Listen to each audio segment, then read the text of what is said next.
बिस्मिल्लाहिर्रहमानिर्रहीम। अस्सलामु अलैकुम वरहमतुल्लाहि वबरकातुहू।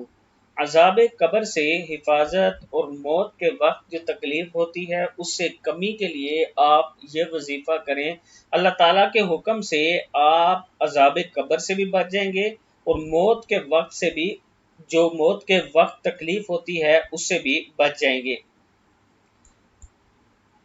हर रोज सोने से पहले अज़ाब कब्र से हिफाजत के लिए रोजाना सोने से पहले सूरह मुल्क पढ़नी चाहिए और हालत निज़ा में आसानी के लिए ये दुआ मांगनी चाहिए, अल्लाहुम्मा अइन्नी अला सकरातिल मौत, अल्लाहुम्मा अइन्नी अला सकरातिल मौत। ऐ अल्लाह, मौत की सख्तियों पर मेरी मदद फरमा। यानी रात को सोने से पहले सूरह मुल्क पढ़ा करें और फिर मौत की जो तंगी होती है, मौत के वक्त जो तकलीफ आती है उससे बचने के लिए अल्लाहुम्मा अइन्नी अला सकरातिल मौत ये पढ़ा करें।